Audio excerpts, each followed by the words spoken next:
শুভ সকাল সবাইকে আমন্ত্রণ জানাচ্ছি মেরিল মিল্ক সোপ বার রাঙা সকাল অনুষ্ঠানে। আজকের দিনটি সকলের ভালো কাটুক এই শুভকামনা জানিয়ে রাঙা সকালের আজকের আয়োজন শুরু করছি। সঙ্গে আছে আমি লাবণ্য এবং আছি আমি মাসুক। শুভ সকাল আমার তরফ থেকেও। প্রিয় দর্শক, একটি কথা আছে, কেউ দেখে শেখে, কেউ ঠেকে শেখে। যারা ঠেকে শেখে আসলে জীবনে এমন একটা মুহূর্ত সবারই আসে, কিন্তু দেখে শেখা মানুষ কিন্তু খুব কম। তারা চর্চা দিয়ে, সাধনা দিয়ে নিজেদেরকে সামনে এগিয়ে নেয়। এমন একজন মানুষকে আমরা জানবো, কিন্তু তার আগে আমি সব সময় যাদেরকে দেখে শিখি প্রতি মুহূর্তে এমন একজনের কাছে যাচ্ছি। লাবণ্য, শুভ সকাল। শুভ সকাল। আমিও কিন্তু প্রতিনিয়ত তোমাকে দেখে অনেক কিছু শেখার চেষ্টা করি। আসলে রাঙা সকালে তোমরা যারা আছো বিশেষ করে তারা আসলে এত সমৃদ্ধ না, মানে জানার আগ্রহ কোনো না কোনো ভাবে চলেই আসে। সত্যি এবং তার প্রত্যেকেরই আলাদা আলাদা জায়গা আছে। একদমই তাই, সুন্দর বলেছো। তবে জানো আজ কিন্তু একটা বিশেষ দিন, বলো তো কি? একদম একদম। আমি বলবো এখন নাকি অনুষ্ঠান চলতে চলতে বলবো? যেহেতু বিশেষ দিন, একটু সাসপেন্স রাখি আমরা, না? সাসপেন্স রাখার মনে হয় দরকার নেই, কারণ আজ যেহেতু একটা বিশেষ দিন, Okay. মনে হয় সবাই জানে, দর্শকদেরকে আমরা জানিয়ে দিই। একদম। আজ বিশ্বকবি রবীন্দ্রনাথ ঠাকুরের ১৬৫তম জন্ম জয়ন্তী। একদমই তাই। আজ ৮ মে আমাদের জন্য খুব বিশেষ একটি দিন, এবং রবীন্দ্রনাথ ঠাকুরের জীবন দর্শন বা সাহিত্য দেখলে কিন্তু আমরা দেখি যে আমরা সেই মানসিক শান্তিটা খুঁজে পাই একদম, এবং একদম। অনুপ্রেরণা পাই। এবং কত পরিসরে তার বিস্তৃতি দেখো। একদম। এবং আজ থেকে এত বছর আগে ওনার লেখাগুলো এখনো সমসাময়িক।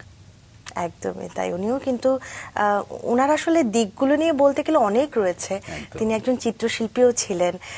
রবীন্দ্রনাথের গানগুলো নিয়ে যদি কথা বলি, আমি যদিও খুব একটা রবীন্দ্রনাথের গান গাই না, কিন্তু এত চমৎকার সৃষ্টি, আসলে কি বলবো। সত্যি চলো জানিয়ে দাও আজ আমাদের মাঝে কে আছেন, তার সঙ্গেও কবিগুরু রবীন্দ্রনাথ ঠাকুর নিয়ে একটু কথা বলতে চাই। অবশ্যই। প্রিয় দর্শক, আমাদের আজকের রাঙা সকালের অতিথি চিত্রশিল্পী, কবি এবং গীতিকার মিলন বিশ্বাস। চলুন তাকে স্বাগত জানাই। শুভ সকাল। হ্যাঁ, শুভ সকাল। কেমন আছেন? হ্যাঁ, ভালো আছি। আপনারা ভালো আছেন? আমরা তো ভালো আছি। হাতে একটা চমৎকার দৃশ্য দেখতে পাচ্ছি, সেটা কি আগে সেটা জানতে চাই। আমি মাছরাঙার প্রতি অনেক দুর্বল, এবং মাছরাঙা টেলিভিশনের প্রতি অনেক দুর্বল। আচ্ছা। আমি সবসময় টিভি দেখলে বা আমি সবসময় দেখার চেষ্টা করি। আচ্ছা, আচ্ছা। এবং আমি শিশুদের শিক্ষা দেওয়ার সময় মাছরাঙা প্রতি ক্লাসে দু একটা আঁকতেও হয়। তাই আমি খুলনা থেকে যখন আসলাম, তো ভাবলাম যে আপনাদের সঙ্গে যখন দেখা করছি, তো আমার ছোট্ট একটা উপহার, আমার নিজেরই আঁকা আপনাদের অফিসে একটা আমি উপহার নিয়ে বাহ, এসেছি। আমরা দেখতে চাই। চমৎকার। আমি এটা অনেক অনেক ধন্যবাদ, অনেক অনেক ধন্যবাদ। Thank you. একটু মাসুক তুমি দেখিয়ে দাও, এত সুন্দর, এত তাই না? চমৎকার একটি গিফট আমাদের আজকের সকালের জন্য।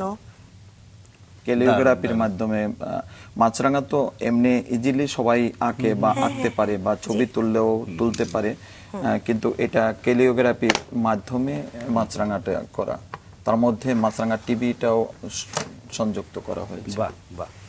অনেক অনেক ধন্যবাদ আজকে সকালটি আমাদের রাঙিয়ে দেওয়ার জন্য, এত চমৎকার একটি উপহারের মাধ্যমে।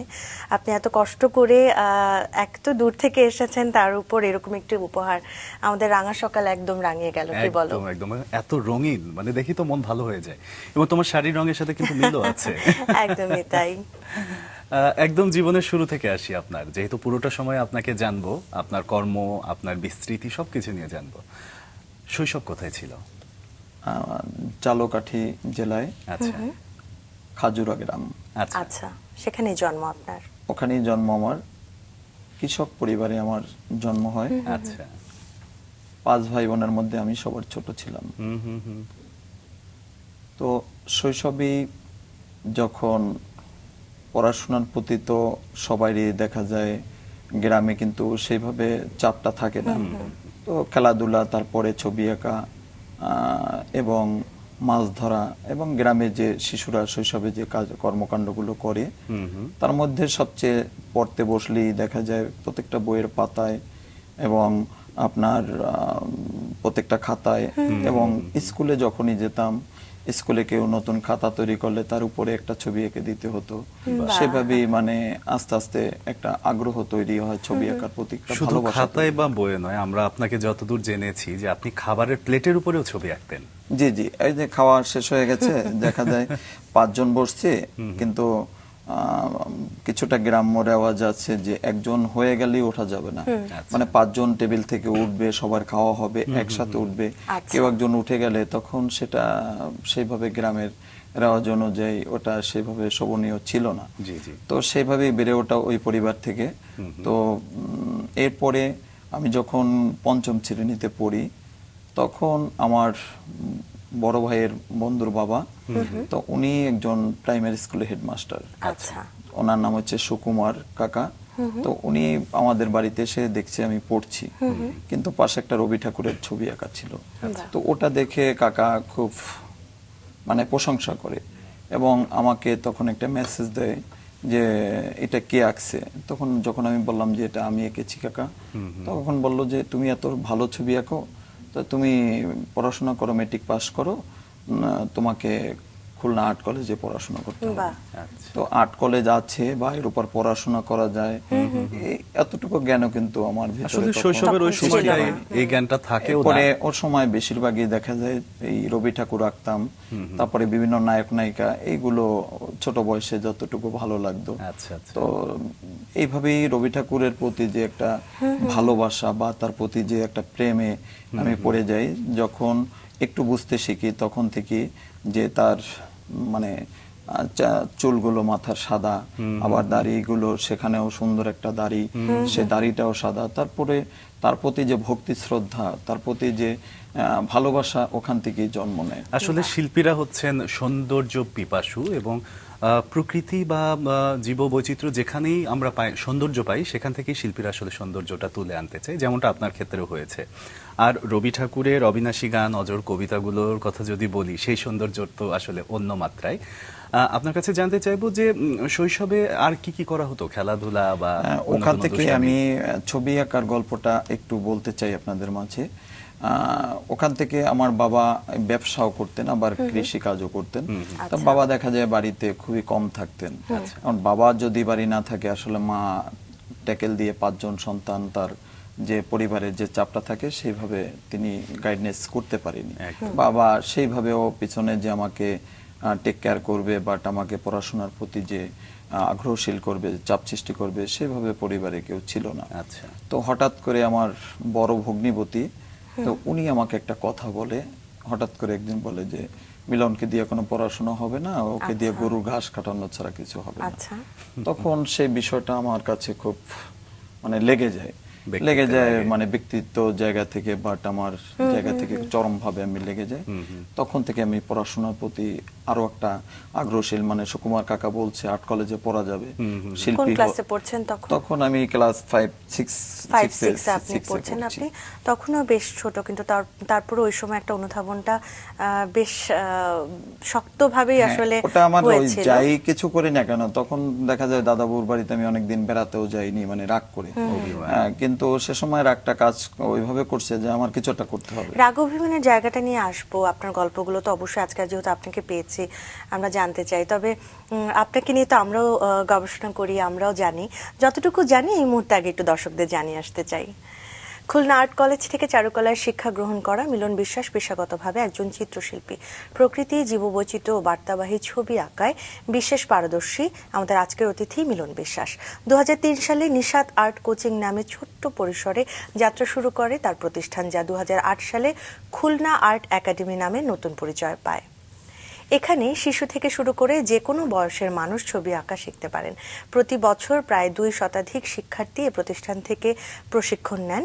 প্রতি বছর কিছু শিক্ষার্থীকে বিনামূল্যে ছবি আঁকা শেখানোর পাশাপাশি সুবিধাবঞ্চিত শিশুদের জন্য পরিচালিত একটি স্কুলেও সপ্তাহে 1 দিন ক্লাস নেন তিনি। ছবি আঁকার পাশাপাশি গান, কবিতা ও ছোট গল্প লিখছেন। তার লেখা খুলনা অঞ্চলের বিভিন্ন আঞ্চলিক ও জাতীয় পত্রিকায় প্রকাশিত হয়েছে। শিল্পচর্চার পাশাপাশি ইতিহাসের প্রতি গভীর ভালোবাসা থেকে খুলনা আর্ট একাডেমির প্রতিষ্ঠাতা মিলন বিশ্বাস গড়ে তুলেছেন ব্যতিক্রমী সংগ্রহশালা। খুলনা আর্ট একাডেমিতেই অবস্থিত এই সংগ্রহে বর্তমানে 300টিরই বেশি পুরাতন সামগ্রী সংরক্ষিত আছে। আমরা তার ছোটবেলার গল্প শুনছিলাম, সেখানে আবারও ফিরছি। ছোটবেলার গল্প শুনছিলাম এবং সেই সাথে আপনার ছবি আঁকার প্রতি যে ঝোঁকটা তৈরি হচ্ছিল একদম ছোট থেকে, এবং সেটা তো আপনি বুঝতে পারছিলেন এবং আপনার পরিবারের কিছু মানুষও বুঝতে পারছিলেন। তো রাগ অভিমানের কথা বলছিলেন, সেই ক্লাস 5-6-এর রাগ অভিমানের পরে কি করছিলেন আপনি? তখনও কি ছবি আঁকায় ব্যস্ত ছিলেন আর পড়াশোনা করছিলেন? এই শিল্প চর্চা নিয়ে তখনই একটু আমার বাড়ি থেকে 1 কিলোমিটার দূরে সেখানে একটা বাজার আছে, কীর্তিপাশা বাজার। তো ওখানে আমি সাইকেল চালাইয়া ওখানে যেতাম, ওখানে গিয়ে পত্রিকা সংরক্ষণ করতাম, তারপর সংগ্রহ করে সেই পত্রিকায়ও বিভিন্ন মানে ছবি আঁকার সম্পর্কে বা শিল্পীদের সম্পর্কে একটু জানার চেষ্টা করতাম। শুক্রবারে দেখা যায় প্রথম আলোতে ওখানে কিছু শিল্পীদের জীবনী থাকে, শিল্প চর্চা নিয়ে বিভিন্ন কথা লেখা থাকে, ওগুলো আস্তে আস্তে পড়ার প্রতি আগ্রহশীল হই। এবং যখন আমি মেট্রিক পরীক্ষা দিই তখন পরিবারকে আমি জানাই যে আমি আর্ট কলেজে পড়বো এবং ওখানেই যাব। তো খুলনাতে আমার কেউ আপনজন ছিল না এবং পরিবারের ছোট, সেভাবে পরিবারের যে কৃষক পরিবারের যে সেখান থেকে যে বুঝবে আমাকে বা আর্ট কলেজ নিয়ে বুঝবে বা আমাকে যে পাঠালে আমার ভবিষ্যৎ ভালো হতে পারে সেটা তারা চাচ্ছে না। বাট না, তোমার জালকাঠি বরিশাল এর মধ্যে তুমি থাকো, তোমার কেন খুলনায় যেতে হবে? খুলনা আর্ট কলেজে পড়া তোমার দরকার নেই। মানে একরকম বাধা পেয়েছেন? বাধা মানে আমাকে কোনো প্রকারে ওখানে আসতে দেবে না। তো সর্বোপরি এক বোন, আমার ছোট বোন রাজি এবং আমার বড় বোন সেও রাজি। আপনারা ক ভাই বোন ছিলেন? 5 ভাই বোন। আপনি কততম? আমি সবার ছোট। সবার ছোট। 2 ভাই 3 বোন। আসলে হ্যাঁ, মানে 3 বোন 2 ভাই, 5 জন ভাই বোন। তো সেইভাবে 2টা বোন, আমার ছোট বোন এবং মেজো বোন, বড় বোন, দিদিদের সঙ্গে একটু ভালো আমার সম্পর্কটা, বন্ডিংটা ভালো ছিল। তো তারা বলতো যে তুই যেতে চাচ্ছ যখন যাও, একটা কিছু হয়ে যাবে, সমস্যা না, যে বাবু ম্যানেজ হবে। তো হঠাৎ করে বাবা বাড়িতে নেই এবং বড় ভাইও বাড়িতে নেই, আমি সেই সুযোগটা পেয়েছি। এবং বাবা কৃষক, আমাদের ঘরে কাজ করতো যারা, বছর ঠিয়া মাস ঠিয়া যারা কাজ করতো, তো কৃষি কাজের কিছু মরিচ, কিছু সবজি এটা বিক্রি করার জন্য বাজারে পাঠালো, আমিও সাথে গিয়েছিলাম। তো বাজার থেকে প্রায় 2000 টাকার মতো বিক্রি হলো। তো ওই 2000 টাকা আমার হাতে আছে। সেভাবে বাড়িতে এসে দ্রুত জামা কাপড় চেঞ্জ করে ব্যাগ নিয়ে মোটামুটি মায়ের হাতে পা রেখে মাকে বলছি যাওয়ার সময় কান্নাকাটি করতে নাই, আমি কিন্তু রওনা দিলাম। মা জানতেন? মাকে তো আমি বললাম যাত্রার সময় তুমি যদি কান্নাকাটি করো তাহলে আমার সেইটা মঙ্গল হবে না, তুমি আমাকে আশীর্বাদ করো, আমি যেন মানুষ হতে পারি, আমি যেন ভালো কিছু করতে পারি। তো এটা কত সালের গল্প? এটা আপনার 99-এর গল্প। আচ্ছা, সে সময় 2000 টাকা বেশ বড় একটা অ্যামাউন্ট আমি বলবো এই জায়গা থেকে, কারণ আপনাদের পরিবারটাই একটু অন্যরকম ভাবে চলছিল, একটু অসচ্ছলতার জায়গা থেকে। হ্যাঁ, কৃষক মানে 5-6 জন কর্মচারীও বাসায় কৃষক, মানে ওই যে ক্ষেত খামারে কাজ করা, এগুলো কাজ করার জন্য 5-7 জন লোক প্রত্যেকদিন কাজ। এই যে 2000 টাকা নিয়ে সে সময় আপনি গেলেন, যদিও পরবর্তীতে এটা আসলে কয়েক লক্ষাধিক টাকার চেয়েও বেশি সম্মানের হয়েছে, কিন্তু সে সময় বাবা আসার পরে রিয়াকশনটা কেমন হয়েছিল? সে সময় তো মোবাইলের যুগ ছিল না, কিন্তু আমি মার কাছে ওই আশীর্বাদ চাওয়ার পরে মাও কিছু টাকা দিল, হয়তো 400-500 টাকা দিল, আর সর্বোপরি 2500-3000 টাকার মতো নিয়ে আমি বাড়ি থেকে যাত্রা শুরু করি। আচ্ছা। তো সেইভাবে খুলনায় আসলাম একটা ঠিকানা নিয়ে, যে আমার একজন বোনের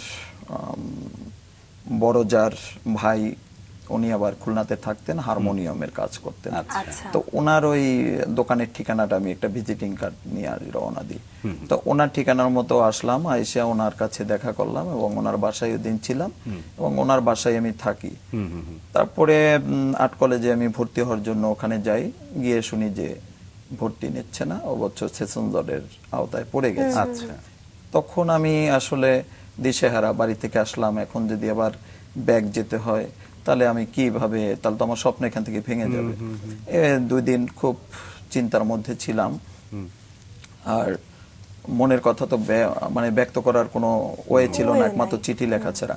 তো চিঠি লিখলাম ওই রাত্রে বাড়িতে মা বাবার কাছে, যে আমি না বলে আসার জন্য বাবার কাছে ক্ষমা চেয়েছি, বাট ভুল ত্রুটি যতটুকু আমি লেখার মাধ্যমে প্রকাশ করতে পেরেছি সেভাবে আমি করেছি। তো সেভাবে ডিসিশন নিলাম কি করব, এবং খুলনাতেই থাকবো। আর্ট কলেজ যখন খুলনায়, আমার খুলনায় থাকতে হবে। আচ্ছা। তখন ওই যে সাইনবোর্ড লেখে আর্টের দোকান, তখন সেই আর্টের দোকানও মানে একটা ডিমান্ডফুল জায়গা। জি। মানে তখনকার আর্টের দোকান মানে একটা সাইনবোর্ড বা কোনো কিছু লেখা, কোনো প্রিন্ট, মনোগ্রাম, এগুলো আসলে সব ওই আর্টের দোকান, যারা কমার্শিয়াল আর্টিস্ট তারা তাদের কাছে নির্ভরশীল ছিল সবাই। আচ্ছা। তো ওই একটা আর্টের দোকানে গিয়ে, বেশ কিছু আর্টের দোকানে গিয়ে দাঁড়িয়ে থাকতাম। মানে গ্রাম থেকে আসছি, ভয় ভয় কে কি বলে। তো বয়সটাও তো কম। হ্যাঁ, বয়সটাও কম। একটা দোকানের সামনে গিয়ে গেলাম, পরে উনি চা খাচ্ছে, আরো বেশ কয়েকজন লোক বসা। তো বলছে আপনি কিছু বলবেন? তো উনি অত্যন্ত ভালো একজন মানুষ, নিঃসন্দেহে বলবো, ওনার নাম বাবুল ভাই। আচ্ছা। তো বাবুল ভাই বলল যে আপনি কিছু বলতে চাইলে বলেন। আমি বলছি যে আমি তো আসলে একটু ছবি আঁকা টাকা পছন্দ করি, আমি খুলনাতে আসছি বরিশাল থেকে, তা আমার যদি কোনো সুযোগ হতো আপনার এখানে, তাহলে আমি একটু কিছু আপনার এখানে কাজ করতে চাই, কিছু শিখতে চাই।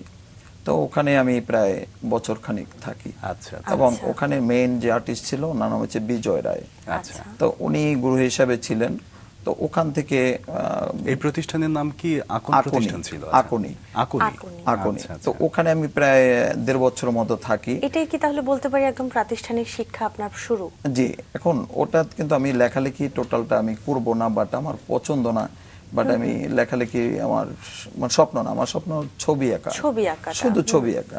তো এখন আমি বাড়ি যাব না, কিন্তু আমার খুলনাতে থাকতে হবে, আমার কিছু একটা করতে হবে। তাহলে এইটা হচ্ছে আর্টের রিলেটেড, এই জন্য ওখানে সময় পাস করা। কিন্তু আমার 8টা থেকে রাত 8টা পর্যন্ত একদম 1 টাকাও আমার কোনো বেতন নেই, শুধু আমি যাব সারাদিন ওখানে কাজ করব তাদের সঙ্গে। তো এরকমও সময় গেছে যে আমার সর্বোচ্চ ট্রেনিং ছিল 7 দিন আমি বাসায় আসছিলাম না, আচ্ছা। মানে ওই দোকানে। তো 7 দিন পর্যন্ত ওই দোকানে কাজ করছি সারা দিন রাত। এর ভিতরে ব্রেক মানে যতটুকু না হলেই নয়। যতটুকু খাওয়া, রিল্যাক্স, আবার চেয়ারে বসে কিনা 10 মিনিট ঘুমিয়ে নিচ্ছি, আবার ওটাও কাজে কি তখন লেখার কাজই ছিল? লেখার কাজই। আচ্ছা। তো ওই প্রচুর দোকানটা চাপ ছিল, এই জন্য প্রচুর কাজে যখন চাপ হতো তখন এটা। তো ওই যে মেইন বস, সেও দেখা যায় আমার কাছে আত্মসমর্পণ করতো।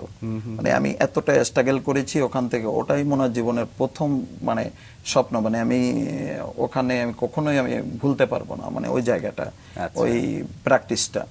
যে উনি লিখছে, আমি মোমবাতিটা ধরে বইছি, উনি রংটা চাইছে, আমি রংটা বানানো আমাকে গোলাপি রং বানাই দিতে হবে, বা টিন ঘষে রং করে দিতে হবে। তো এই যে আমার করতে করতে দেখা যায় প্রত্যেকটা আঙ্গুলে আমার স্পট চলে আসতো, শক্ত হয়ে যেত। তো এই যে ওখান থেকে অভিজ্ঞতা নিলাম। পরে যখন আমি আর্ট কলেজে ভর্তি হব, যখন পরবর্তী বছর, তখন ভর্তির সুযোগ আসলো, কিন্তু ভর্তি হওয়ার আগে যদি কয়েকটা বিষয় একটু জানতে চাই, আপনি কোথায় থাকছিলেন এমনিতে? ওই যে আমার এক রিলেটিভ আত্মীয়ের বাসায়? রঞ্জন তার নাম, আচ্ছা, তার আর বাসায়। আর্থিক দিকটা কিভাবে তাহলে সামলাচ্ছিলেন? বাড়ি থেকে ওইভাবে টাকা পাঠাতো, সেভাবে কেউ যদি খুলনাতে ওই বেয়াই যদি যেত। আপনি আপনার জীবনের সংগ্রাম এমন জায়গায় আসলে বন্ধ করেছেন যে জায়গা থেকে আপনার স্বপ্নটা শুরু হয়েছে, যে স্বপ্নের জন্য আপনার এত সংগ্রাম। খুলনা চারুকলা আর্ট কলেজ, সেই আর্ট কলেজে চারুকলা বিষয়ে যখন পড়াশোনা শুরু করলেন, তার আগের এক ধরনের প্রস্তুতি, লাবণ্য যেমনটা বলছিল যে অনেক ধরনের কাঠখড়ি পোড়াতে হয়েছে আপনাকে, সেগুলো আগে একটু শুনি। সে কাঠখড়ি পোড়ানোর মধ্যেই আপনি ছিলেন, আপনি কাজ করছিলেন, কিন্তু পড়াশোনার জায়গাটা শুনতে চাই যে কি কি জেনে আপনাকে সেখানে অ্যাপ্লাই করতে হয়েছে। আমি ওখানে যেখান থেকে অফ হয়েছে ওখান থেকে আমি স্টার্ট করলাম। তো ওই যে আর্ট কলেজে ভর্তি হওয়ার বিজ্ঞাপন পেলাম, ওখানে আমি যখন একটু খোঁজ খবর নিলাম কবে কিভাবে পড়তে হবে, এটা পরীক্ষা দিতে হবে। তো যখনই আমি ওখানে পরীক্ষা দিলাম, টিকলাম, ওখানে আমি 40 জন পড়ার সুযোগ আছে, সে 40 জনের মধ্যে আমি প্লেস করেছি। তো সেভাবে আমি ওখানে সুযোগ পাওয়ার পরে যখন এটা মালিক জানলো আকনির, উনি আমাকে তখন বাধা হয়ে দাঁড়ায়, এবং উনি বলছে যে খুলনায় থাকতে গেলে আমার এখানেই থাকতে হবে। হ্যাঁ, কারণ খুলনায় যদি মিলন থাকে তাহলে আমার এখানে থাকতে হবে। তো আমার বচের প্রতি আমার প্রচুর রাগ ছিল, যিনি আমার বচ ছিলেন। কারণ সে সময় কমার্শিয়াল আর্টিস্ট হলেও ওই যে ডিমান্ডের জায়গাটা সে সেইভাবেই তার মতো বচ স্টাইলে ছিল কিছুটা। তো তার উপর আমার প্রচন্ড রাগ ছিল। রাগ ছিল বলতে আমার 2টার সময় বাসায় লাঞ্চের টাইম ছিল, কিন্তু সে 2টায় যাইতো না, সরি 1টায় যেত, 2টায় আসবে, 1 ঘন্টা তার বিরতি, তারপরে আমি 2টা যাব, আমি 3টায় আসবো, আচ্ছা। এরকম একটা শিডিউল ছিল। কিন্তু সে 2টায় 1টায় যে কোনোদিন 5টা 5:30টায় আসতো, কিন্তু আমি বেচারা সপ্তাহে 7 দিনে দেখা যায় 6 দিনই এরকম হতো। তবে আমি আর রাগ করে যাইও নাই কখনো। আচ্ছা। মানে যখন এটা তারা বুঝতে দেয়নি, কিন্তু মনের ভিতরে খুব যে আমি কর্মচারী বাট আমি হেল্পার, তো আমার প্রতি যে এই অন্যায় অবিচার হচ্ছে, এটা আমি আরো বেশি কাজ করতাম, মানে আরো বেশি দেখা যায় একা 3 জন আর কাজ করে দিতাম। তো এটা মালিক খুশি হতো, মালিক খুশি, মালিক আমাকে বাধা দিল। তো বাধা দিল, আর্ট কলেজ পড়তে খুলনায় থাকতে হলে আমার এখানে থাকতে হবে। আচ্ছা। তখন আমার আপনি- একমাত্র আপনি আপনার- বচই আমাকে বাঁচিয়েছে যে আপনি এটা করতে পারেন না, আচ্ছা, আপনি এটা করতে পারেন না, কারণ ও তো আপনার আপনাকে ফ্রি সার্ভিস দিয়েছে 1.5 বছর, আপনি কি ওকে 5 টাকা দিয়েছেন? আপনি দেননি, তাহলে আপনি এটা বাধা দেন না, ওটা তো ও পড়ার জন্যই আসছে, ওকে আপনি বাধা দেওয়ার কে? তখন উনি এটা করছে, বড় একটা বস সুযোগ বলতে করছে। এখানে একটু পরিষ্কার হতে চাই আমি, যে আপনি বলছিলেন যে আপনাকে সুযোগটা দিয়েছিল তিনি, নাকি আপনি যিনি যার শিল্পী, আন্ডারে কাজ ওখানে করতেন? যার শিল্পী, মানে মালিক তো একজন, হ্যাঁ, আর বজ বলতে আমরা বলি যে যার কাছ থেকে দীক্ষা নেওয়া হয় সে গুরু হতে পারে, আবার সেটা আমরা কেউ বজও বলে থাকি। সেটা তো আপনার আপনি সিনিয়র না? আর্টিস্ট। আমার সিনিয়র আর্টিস্ট, জি, জি, রাইট জি, রাইট, বুঝতে পেরেছি। আচ্ছা, তারপরে আপনি খুলনা আর্ট কলেজে ভর্তি হ্যাঁ, হলেন। ওখানে আমি পড়ি, ওখান থেকে পড়ার ওখানে গিয়ে যে শিক্ষকরা পেয়েছি সবাই ভালো। তার মধ্যে যে শিল্প গুরু হিসাবে আমি যাকে হৃদয়ে ধারণ করেছেন, তার নাম হচ্ছে শেখ সাদি ভুইয়া। উনি 24 সালে পরলোক গমন করেন। আচ্ছা, খুবই দুঃখজনক।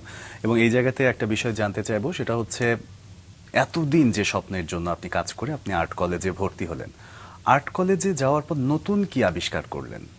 এতদিন তো আপনি নিজের মতো করে ছবি আঁকছিলেন, বা আপনি একজন গুরুর মাধ্যমে প্রশিক্ষণও নিচ্ছিলেন, কিন্তু পদ্ধতিগত যে শিক্ষাটা সেটার মধ্যে যখন পড়লেন তখন আপনার কেমন লাগছিল? ওখানে গিয়ে শিল্প চর্চা করতে গিয়ে যতটুকু জানলাম, ছবি আসলে একটা ভাষা। ছবি একটা ঘর বা একটা নদী, এইটা না, ছবি মূলত ছবি বলে দেবে এই ছবির মধ্যে কি আছে, ছবির মধ্যে যে একটা অর্থ।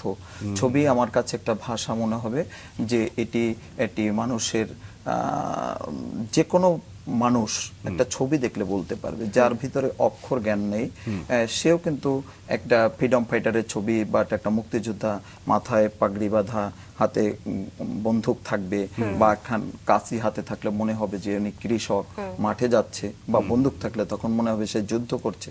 তার মানে ছবি কিন্তু 1000 না, কয়েক হাজার কথা লিখে যেটা না বোঝানো যায়, একটা ছবি বা অল্প একটু সময়ের মধ্যে সেটা বোঝানো যায়। তো এই যে ছবির ভাষায় যখন আমি এখান থেকে যে শিল্প চর্চার অধ্যায় আমি করে আমার জীবনের সাথে সংযুক্ত করলাম, এবং আর্ট কলেজে পড়ার পরে বা ছাড়দের সংস্পর্শে গিয়ে, এবং শেখ সাদি ভুইয়া স্যারের যে আদর্শতা, তার যে শিল্প চেতনা, তার বিষয়টা আমার হৃদয়ে ধারণ করে আমি পথ চলি। তো রেজাল্ট কেমন হচ্ছিল? ভালো, আমি পজিশনের মধ্যে থাকতাম, বা 5 বা 10-এর মধ্যে আমি সবসময় ক্লাসে মার্কের মধ্যে আমার অবস্থান ছিল। কোনো বিষয়ের প্রতি আলাদা ভালো লাগা ছিল নাকি সব ধরনের? ভালো লাগা ছিল, শুধু মানে মেসেজিং ছবি, মানে এই একটা মেসেজ দেওয়া, এই ছবির মাধ্যমে একটা বার্তা পৌঁছে দেওয়া, এটাই এরকম কাজ করতো। তো সেখান থেকে আমার জন্ম নেয়, মানে যে আমি মনে করি যে একজন শিল্পী শুধু ভালো ছবি আঁকলে একজন শিল্পী হওয়া যায় না। শিল্পী হতে গেলে যে একজন মানুষ, ক্ষুধার্ত মানুষ দেখলে তাকে মানে না দেখি বুঝতে হবে যে ওনার পেটে ক্ষুধা আছে, বাট ওনার মনে এই কষ্ট আছে। অবজারভেশন বা পর্যবেক্ষণের যে পর্যায়টা, সেটার কথা, সেটা হলো শিল্পীর, আমি মনে করি যে মানুষের না বলা কথাটা বুঝতে পারাটাই শিল্পীর একজন দক্ষ শিল্পী বা একজন প্রকৃত শিল্পী হওয়ার উচিত। এবং শিক্ষকরা বুঝতে পারতেন আপনার মধ্যে এত ক্ষুধা? আমি সব সময় দেখা যায় যে অনুষ্ঠান বা কোনো প্রকারের নবীনবরণ বা পহেলা বৈশাখ বা যে ধরনের ফেস্টিভ্যাল অনুষ্ঠানগুলো হয়, সেই অনুষ্ঠানগুলো আমি দায়িত্ব পালন করতাম, বাট আমার উপর একটা দায়িত্ব থাকতো যে এটা উঠাতে হবে কিভাবে বা কি করা যায়। এবং আমার খুব ভালো লাগতো যে আমার বড় ভাইরাও অনেক সময় আমার নাম ধরে বলতো না, দাদা বলে বলতো, এবং আমাকে বড় বড় কাজের জায়গায়ও আমাকে দেখা যায়, এই যে বড় একটা কাজ আপনার মানে একসাথে সবাই মিলে করেছেন। সবাই মিলে করেছি এবং সেই কাজটি করার সময় আমাকে দেখা যায় দায়িত্বটা একটা বড় আমাকে দায়িত্ব, দিয়েছে। গুরু দায়িত্ব যে আপনাকে সবসময় এখানে দেওয়া 20 জন আর্টিস্ট কাজ করছে, এই 20 জন আর্টিস্টের নেতৃত্ব দেওয়া বা সেই আচ্ছা। জায়গাটা আমি ফিল আপ করতাম। তো সেখান থেকে আমার চন্দনদা এবং ইরান ভাই এরা হলো ওই কাজের বেশিরভাগই পেয়ে থাকতো এবং ওই কাজগুলো উঠিয়ে দিতে হতো আমার। আচ্ছা। তো এখান থেকে আমি তাদেরকে গুরু মানতাম বা তাদের প্রতি চিরকৃতজ্ঞ আমি। এই জন্য হয়তো বলা হয় যে যে বিষয়টা আসলে ভালোবাসে বা স্বপ্ন দেখে তাকে সেই বিষয়টাই করতে দেওয়া উচিত, যেটা আপনি আপনার পরিবার থেকে খুব প্রত্যক্ষভাবে আসলে সাপোর্ট না পেলেও আপনি এই জায়গার পথেই হেঁটেছেন। তো ওই সময়টা আমি একটু পরিবারের সময়টা একটু জানতে চাই যে পরিবার কতটুকু তখন তো তারা জেনে গেছে আপনি এই বিষয়ে পড়ছেন, আপনার বাবাও জেনে গেছে, এর মধ্যে কি বাড়িতে যাওয়া হয়েছে বা তাদের প্রতিক্রিয়াটা কেমন ছিল? হ্যাঁ, প্রতিক্রিয়াটা মানে আমি যখন স্টুডেন্ট থাকাকালীন সময়ে আমি আবার কিছু টিউশনি করার চেষ্টা করতাম, তো ওখান থেকে আমি কিছুটা ব্যাকআপ নিশাত পেতাম। আর্ট কোচিংটা কি তখন থেকেই শুরু? হ্যাঁ, তখন থেকেই শুরু। মানে নিশাত আর্ট কোচিং, নিশাত আমার ছাত্রী। আচ্ছা। আর ওই ছাত্রীর মা একজন ডাক্তার, উনি আবার হোমিওপ্যাথি ডাক্তার, আবার উনি একটা মাদ্রাসার শিক্ষিকা। তো ওই ভাবি আমাকে উদ্যোগ দেয় যে আমার বাসায় বসে আমার মেয়েটাকে একটু আপনি পড়াবেন। এটা কি আপনার প্রথম ছাত্রী? জি। তো আমার বাসায় বসে পড়াবেন, আমার ডাইনিং স্পেসে বেশ জায়গা আছে, ওখানটা আপনার 10 থেকে 12 জন শিশু বসতে পারবে আপনি যদি চান। আর আমি আর আমার মহল্লা থেকে আর কিছু শিক্ষার্থী ম্যানেজ করে দিব। তো ম্যানেজ করে দিব। আমি তখন আর্ট কলেজে পড়ি 2002 সালে। তা 2002 সালে পড়ি। তারপরে আমার ওখান থেকে শুরু হয় যে টাকা কালেকশন করতে হবে, যে মাস গেলে একটা টাকা নিব সবার কাছ থেকে। 8-10 জন শিক্ষার্থী হয়ে যায়। তো ওখান থেকে আপনার টাকা কালেকশনের যখন কিভাবে রিসিভ দেব, তো ওখানে আমি একটা ফটোকপির দোকান থেকে আপনার টাইপ করে কম্পিউটার থেকে লিখে নিলাম নিশাত আর্ট কোচিং, মানে ওই ছাত্রীর নাম নিয়ে। পরে আমি যখন খুলনাতে সেটেল হলাম এবং আমার ছেলে জন্মগ্রহণ করে খুলনাতে। এর মধ্যে বিয়েও হয়ে গেছে? তার মানে আপনার বিয়ের অধ্যায়টা শুরু হয়ে গেছে? না, বিয়ের অধ্যায়টা মানে 2006 এ বিয়ে করি। খুলনা আর্ট একাডেমি কোথায় আসলো, এটাই চলে যাচ্ছি। তো এই যে নিশাত আর্ট কোচিং নিয়ে আপনার 7 পর্যন্ত চলে যায়। 6 এ আমি বিয়ে করি, 7 পর্যন্ত চলে যায় নিশাত আর্ট কোচিং এর। নিশাত তাহলে শুরু করলেন কবে থেকে? 3 সালে। 2003 সালে আপনি কতজন স্টুডেন্ট প্রথম দিকে পেলেন? প্রথম আপনার 7-8 জন স্টুডেন্ট 7-8 শুরু জন। হয়। আর পরবর্তীতে সেটা পরবর্তীতে আমি যখন ওনার বাসা থেকে 6 এ যাই ওভাবে চলে, 3 থেকে 6 পর্যন্ত ওভাবে চলে। 6 এ গিয়ে বিয়ে করে আমার পরিবার হয় এবং আমি বাসা নেই। ওই বাসার একটা রুম আমি ব্যবহার করে ওখানেই আপনার স্টুডেন্ট বেশি বড় তখন পরিসরে আপনার খুলনা আর্ট না একাডেমি নিশাত আর্ট কোচিং আপনার 7 থেকে 8 গিয়ে আপনার আর্ট নামটা একাডেমির নাম পরিবর্তন হয়। কিন্তু আমি এই সময়টা একটু লম্বা সময়, যদিও আপনি খুব ছোট করে বলছেন, সংক্ষিপ্ত করে আসলে আপনার জীবনটা বোঝাতে আসলে চাইছেন, কিন্তু আমি দীর্ঘ যদি পরিসরে একদম কিন্তু অনেক গল্প এর মধ্যে অনেক রয়ে গল্প, গেছে। হ্যাঁ, আমরা যদি আরেকটু বোঝার চেষ্টা করি এই জায়গাটায়, আপনি তখন আর্টই শেখাচ্ছেন, শুধু ছবি আঁকা? হ্যাঁ, ছবি আঁকা শেখাচ্ছি, শুধুমাত্র অনলি ছবি আঁকা। আচ্ছা, কেমন আগ্রহ ছিল শিশুদের মধ্যে? শিশুদের মধ্যে আগ্রহ ছিল। তখন তো শিশুর দিনে সবেমাত্র কাজ শুরু করছি, তখন শিশুদের ভালোবাসতাম। বাট এখন আমি শিশু একজন আমার সামনে বসে থাকলে তার কি ধরনের প্রবলেম আছে বা তার শারীরিক সমস্যা থাকলে আমি দেখে বলতে পারবো। মানে দেখা যায় তার একজন ডক্টর যেমন বলতে পারবে রিপোর্ট করে, আমি মনে হয় রিপোর্ট করতে হবে না, আমি শিশু দেখলেই বুঝতে পারবো যে তার কোন ধরনের সমস্যা আছে, তার ফিজিক্যালি সমস্যার ব্যাপারটাও আমি ফাইন্ড আউট করতে পারবো। আচ্ছা। মানে শিশুদের নিয়ে কাজ করতে করতে যে অভিজ্ঞতাটা অর্জন হয়েছে। ততদিনে তো আপনার চারুকলার পড়াশোনা শেষ হয়ে গেছে? হ্যাঁ, আমার 2006 শেষ হলো। 6 বিয়ে বন্ধনে আবদ্ধ হয়ে আপনার মাগুরা জেলায় গোবিন্দপুর গ্রামে। আচ্ছা, এই জায়গা থেকে একটা বিষয় জানতে চাইবো, সেটা হচ্ছে পড়াশোনা শেষ করার পরে একটা বিষয় আসে যে একটা চাকরি করতে হবে, ফিক্স একটা জব করতে হবে। সেটা আপনি বলছিলেন যে বিয়ে করছেন, আপনার পরিবার থেকেও সেই চাওয়াটা আসতে পারে, এটা আসলে অমূলক কিছু নয়। সেই জায়গাটা থেকে আপনি একদম স্বাধীনভাবে এভাবে যে কাজ করবেন, এটাই চিন্তায় রাখলেন নাকি কোনো চাকরি বা কোনো কিছু চেষ্টা করেছেন? চাকরি এখানে আসলে বিয়ের কথা যখন উঠে আসলো তখন মানে একটু বলতে হয়। তো যে ম্যাচে থাকাকালীন সময় যে বন্ধু বান্ধব আছে না, ইয়ার কি ফাজলামতি মারে, তখন মানে কিছুটা নিজের একটু একাকিত্ব ভাবে থাকতে চাই, মানে পার্সোনাল ভাবে রুম নিয়ে পার্সোনাল ভাবে। তো আমার 2 জন বন্ধু, একজন ছোট ভাই, এরা রুম দেখার জন্য আমরা বের হয়েছি। তো এই যে আমার ওয়াইফ, তার সাথে আমার একটা ফোনে পরিচয় মাধ্যমে পরিচয় হয়, তখন ওই বাসা দেখছি, তখনই ফোন দিচ্ছে। ফোন দেওয়ার পরে ওখান থেকে কথা বলছে, আমার বন্ধুরাই কথা বলছে, হচ্ছে মিলনের জন্য রুম দেখছি। তখন সে বলছে কেন দাদা কি বিয়ে শাদী করবে নাকি একা একা থাকবে? আমি বললাম আমার বিয়ে করবে কি, আমি তো বেকার। আচ্ছা। আপনি যদি বিয়ে করেন আমি বিয়ে করব বলেন আপনি। তো এই যে একটা কথা উঠে আসছে, ওখান থেকে আসলে বাড়িওয়ালাও বলছে যে আসলে ব্যাচেলার হবে না, আসলে ব্যাচেলারদের তো রুম সেইভাবে দেয়ও না। তো সেইভাবে ফ্যামিলির কথা বলা হয়েছে। এই একটা জাস্ট ওই তার সাথেও ফোনে ছিলাম আমরা, সে বলছে ঠিক আছে বাড়িওয়ালার বলেন যে ফ্যামিলি আছে, ঠিক আছে তাহলে কিন্তু সংসার করতে হবে, বাড়িওয়ালা দম দিচ্ছে না। মানে এই কিন্তু খুবই নাটকীয় ভাবে নাটকীয়, আসলে হ্যাঁ, বিয়েটা হয়ে এটাই যায়। বোধহয় ভাগ্য, বিয়ের ভাগ্যটাও এটাই এক বোধহয় প্রকারে এটাই। ওই দুই বন্ধু এবং এক ছোট ভাই মিলে মোটামুটি তার সঙ্গে কথা বলে ওইভাবেই বাসা ভাড়া নেওয়া হয়। আপনার স্ত্রী শিলা এবং বিশ্বাস না? জি, শিলা বিশ্বাস। তো সে বয়রা কলেজে পড়তো, খুলনায় সরকারি বয়রা মহিলা কলেজ। তো ওখানে অনার্স সেকেন্ড ইয়ারে তখন সে পড়ে, ইকোনমিক সাবজেক্ট ছিল তার। বিয়ের পর কি হলো, কোনো চাকরি বাকরি বা কোনো কিছু? না, আমি বললো? বেসিক্যালি আমার একটা একটা স্বপ্ন দায়িত্ব ছিল শুরু যে হলো। আমার ওয়াইফ যদি শিক্ষকতা করে তাহলে করবেন, অন্য আদার্স কোনো চাকরি আমি করাবো না। কিন্তু এটা আমার আপনার নিজের- ওয়াইফের জায়গা থেকে আপনি কোনো চাকরি করেন এরকম কিছু চাচ্ছিল না? আমি খুব কোনো common চাকরি ভাবে করবো যেটা কিনা, হয়। হ্যাঁ, হ্যাঁ। হ্যাঁ আমি চাকরিতে যোগদান করলাম। কোথায় যোগদান এটা মোংলা আপনার বন্দর স্কুলে, পোর্ট স্কুলে, আচ্ছা। ওখানে হাই স্কুলে জব করতাম। তো এটা আসলে এটা কি আরেকটু আর্টের পরে, শিক্ষক? আর্টের শিক্ষক হিসেবে আচ্ছা। আরেকটু পরে আমি ওখানে জয়েন করি। তো এই যে নিশাত আর্ট কোচিং থেকে জাস্ট খুলনা আর্ট একাডেমি পর্যন্তই আমি শেয়ারিং করি। তো ওখানে নিশাত আর্ট কোচিং থেকে যখনই আমি বিয়েতে যোগদান করলাম, বিয়ের পর্বে যখনই প্রবেশ করি তখনই 6 সালে, এই 6 সালে পরেই আমার 8 সালে গিয়ে পুত্র সন্তান হয়।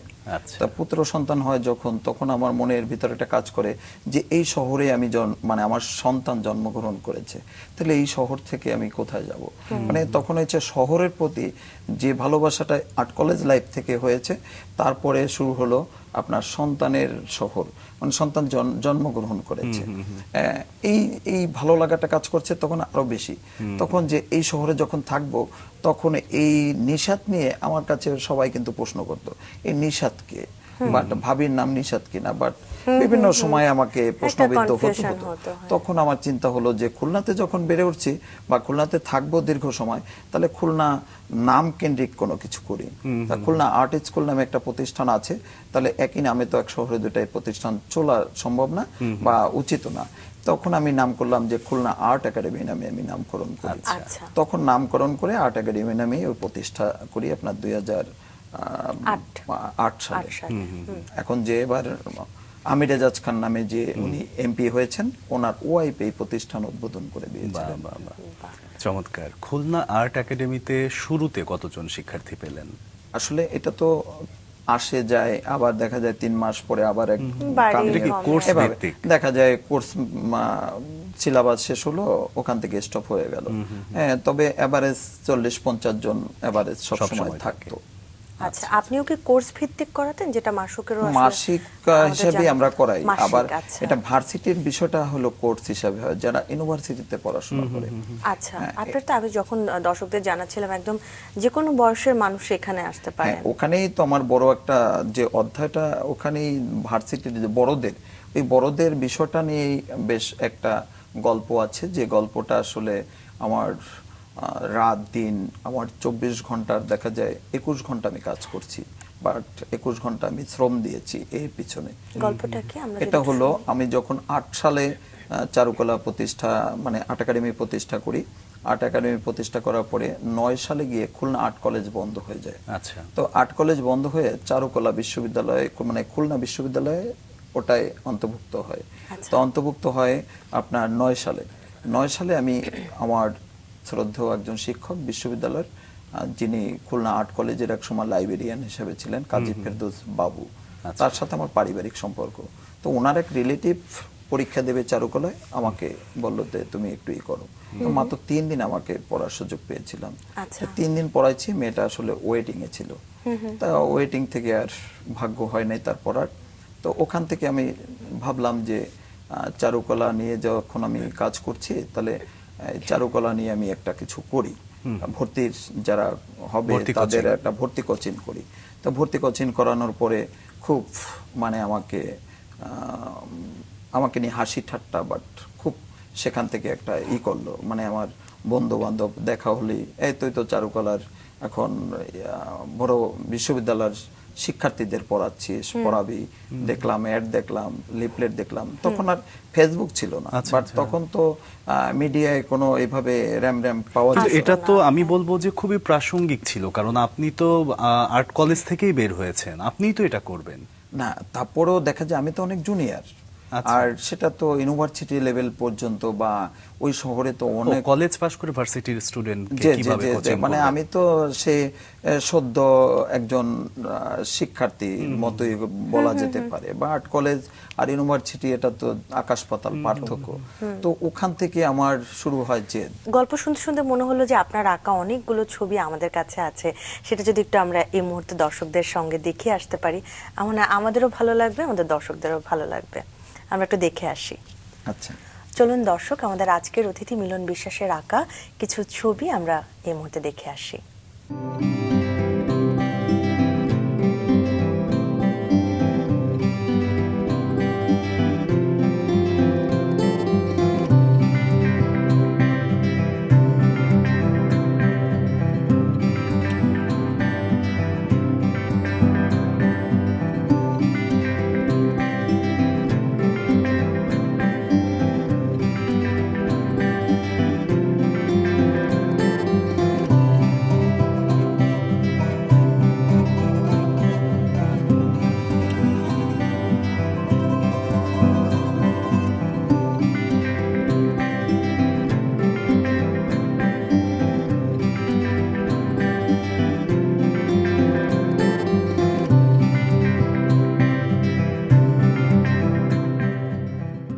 দর্শক, দেখে নিলাম মিলন বিশ্বাসের ছবি, চমৎকার চমৎকার তার শিল্পকর্ম। কিন্তু এই শিল্পী মানুষটাকে আরো আমরা জানতে চাই, তার কাছে চলে যাই। চমৎকার এঁকেছেন আসলে, এবং আপনার সম্পর্কে আপনি যখন বলছিলেন যে আপনি রবি ঠাকুরের ছবি 10 মিনিটের মধ্যে এঁকে ফেলতে পারেন, 10 মিনিটও হয়তো লাগে না। হ্যাঁ, আমি 8-10 মিনিটের মধ্যে একটা স্কেচ করে দিতে পারি। আমি তাৎক্ষণিকভাবে পেন্সিলটা মুখ থেকে ধরে জাস্ট এভাবে আমি আঁকাটা হবে। আচ্ছা, এই যে বিরল এই প্রতিভা, এটা আসলে কিভাবে আয়ত্ত করলেন? এর ভিতরে গল্প হলো, যখন আর্ট কলেজে আমি 3rd ইয়ারে পড়ি, তখন প্রতাপ বিশ্বাস আমার রুমমেট ছিল। তো এরকম রাত প্রায় 1:30-2টা বাজে। আর্টিস্টেরা বা শিল্পীরা এরা তো রাত জেগেই বেশিরভাগ ওয়ার্ক করে।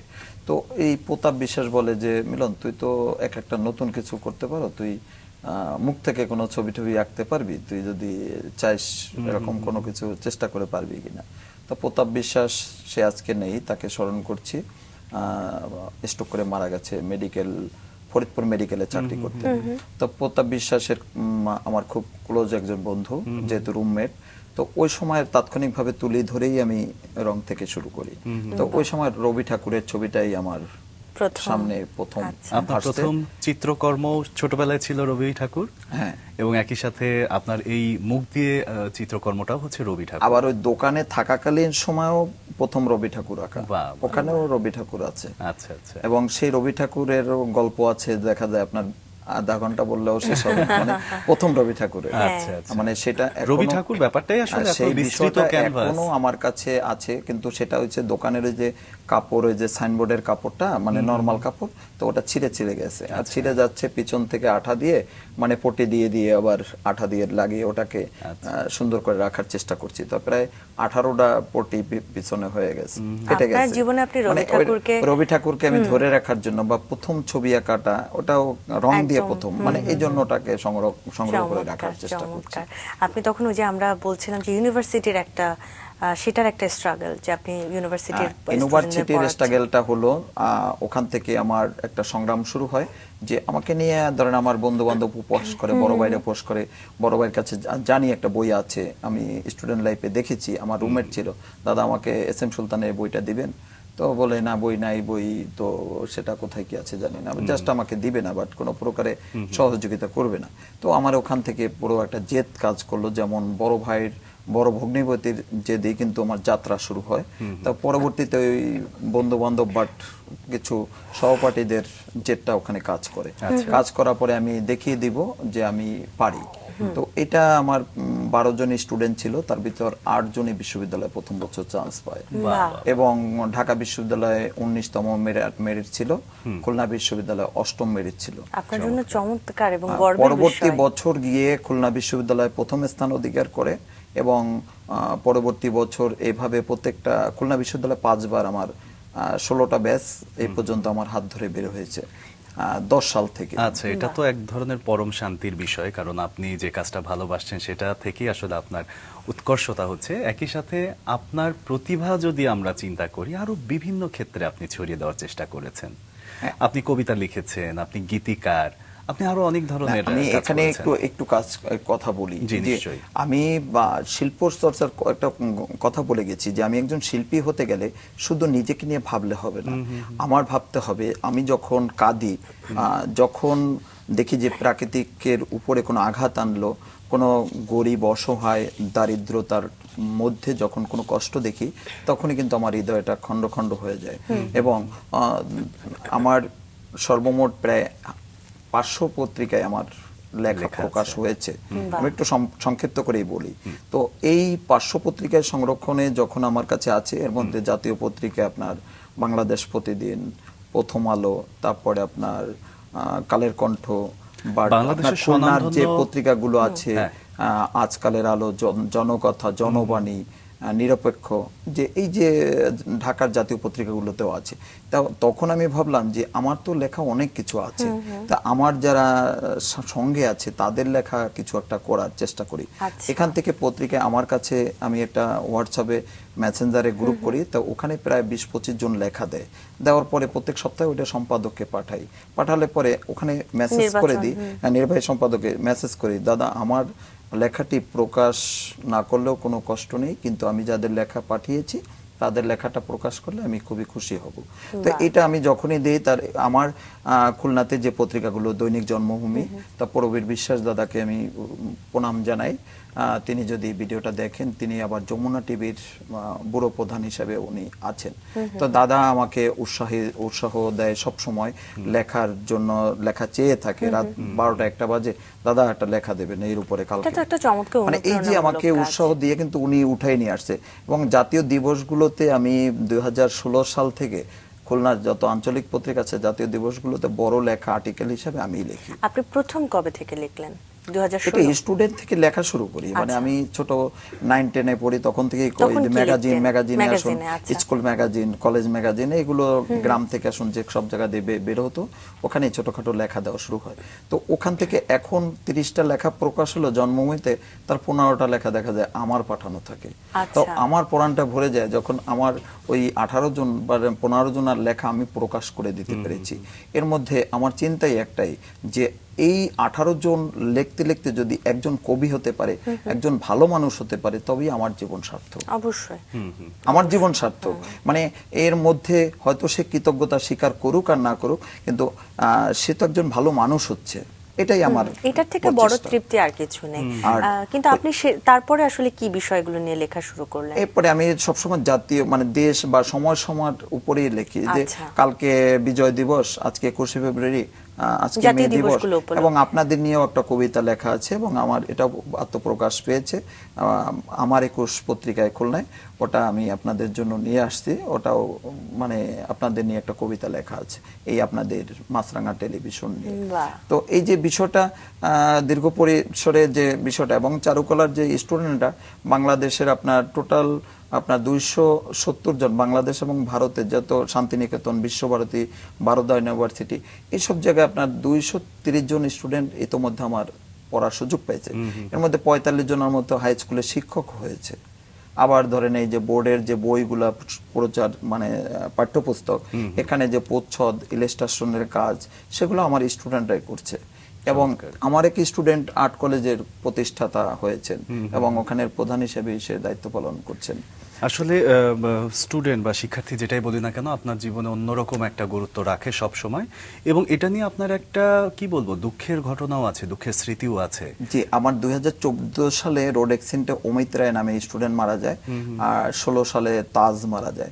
তো অমিত মারা যায়, ওখানে আমি শোক সভায় বলেছিলাম যে আমি হয়তো অমিতকে ফিরিয়ে আনতে পারবো না, বা অমিতকে তার মা বাবাকে আমি দিতে পারবো না। তো অমিতের মা আমাকে হাসপাতালে জড়িয়ে ধরে কাঁদতেছিল যে ওনার একটা ছেলে ছিল, যে আমি কি আর মা ডাক শুনতে পারবো না। তখন আমি কি করলাম, তাৎক্ষণিকভাবে ওনাকে এই বিষয়টা আমি কিছুই বলতে পারি না, আমার মা বাবাকে আমি কথা আইসা বলছি বিষয়টা। মা বলছে যেহেতু তো ওনার আর কোনো সন্তান নাই, আর উনি এই কথা বলছে তোমাকে জড়িয়ে ধরে, তা তুমি তাকে মা ডাকো। তখন আমার মা কিন্তু তাকে মা ডাকার অনুমতি দেয়, এবং বাবাও সেটা সমর্থন দেয়। তো আমি তাদের মা বাবাকে, অমিতের মা বাবাকে মা বাবা ডাকি, এবং সেভাবে এখনো তাদের সঙ্গে আমার সম্পর্কটা আছে। কিন্তু এর মধ্যে হচ্ছে আমি 16 সালে গিয়ে নিজে স্ট্রোক করি, স্ট্রোক হয়, এবং আমি মেডিকেল ট্রিটমেন্ট হয়, এবং আমাকে বেড রেস্টে দিয়ে দেয়।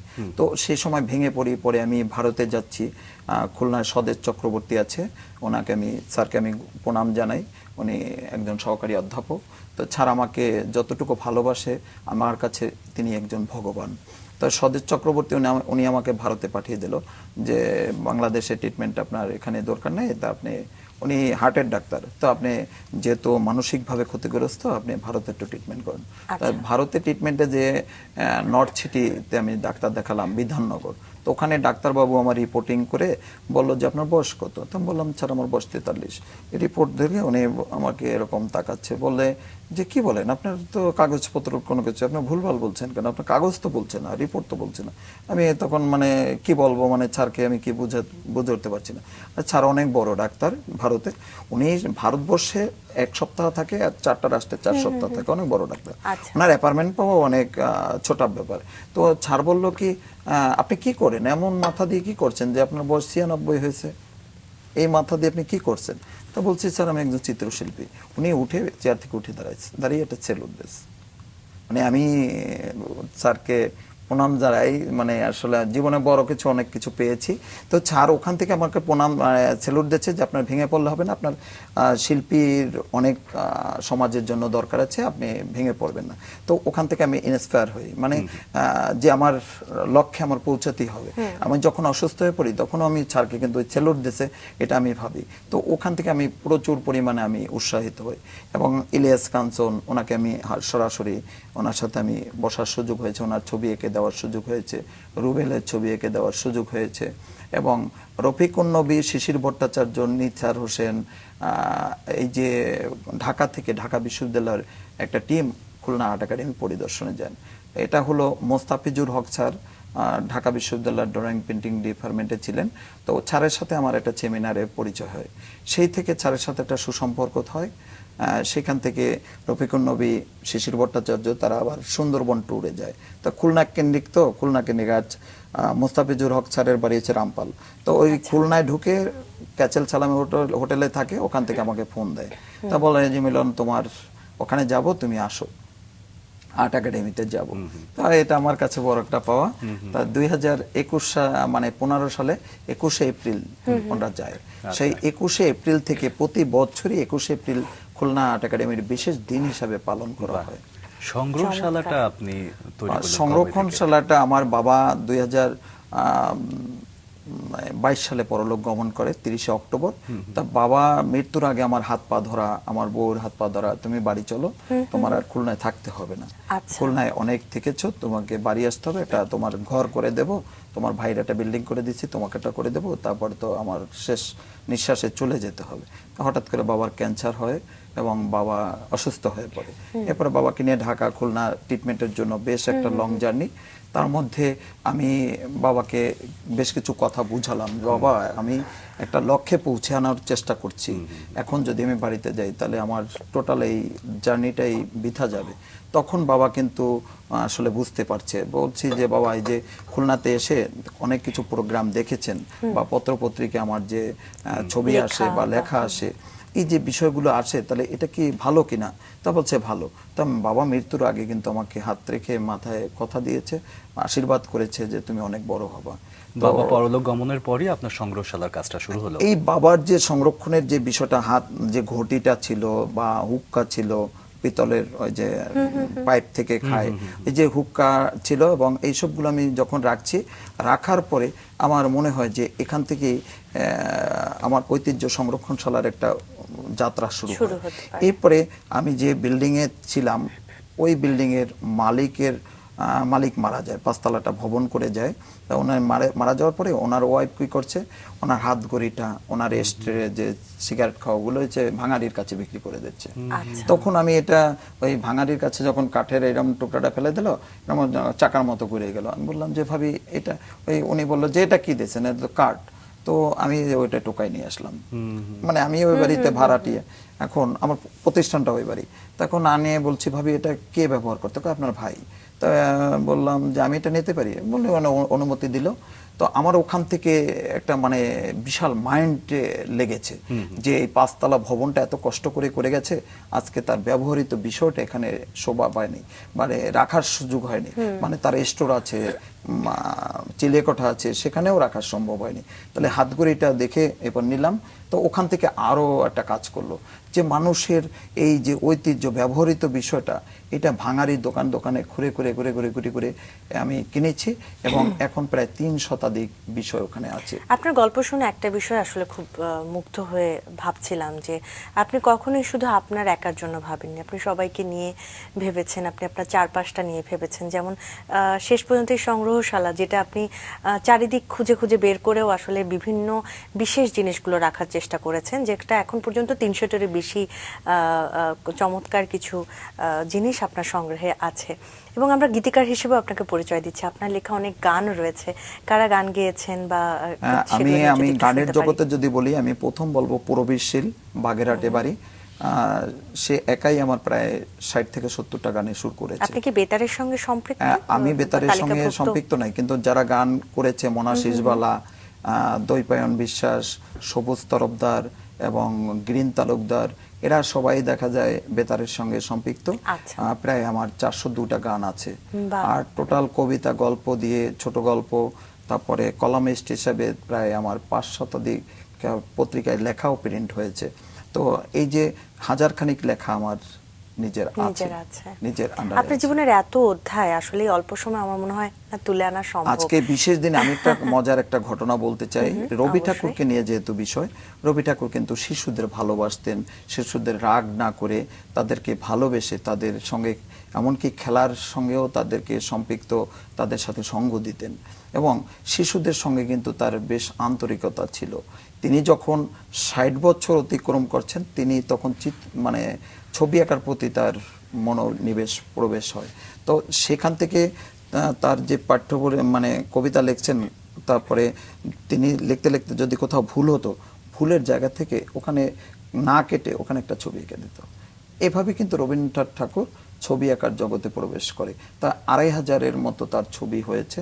তার ছবি ছিল আপনার মুখ, মানে রবি ঠাকুরের যে ছবি 2500-এর মতো তার জীবনে আঁকা হয়েছে।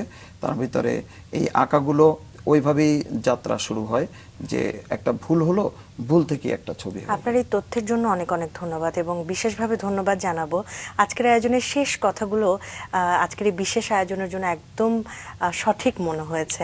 অনেক ধন্যবাদ আপনাকে আমাদেরকে সময় দেওয়ার জন্য, এবং আপনার জীবনটা সব সময় খুব ভালো কাটুক, সুন্দর কাটুক, এটাই আমাদের পক্ষ থেকে চাওয়া থাকলো। আমি কৃতজ্ঞতা স্বীকার করি। অনেক শুভকামনা আমাদের মাঝে আজকে উপস্থিত হওয়ার জন্য। ভালো থাকবেন।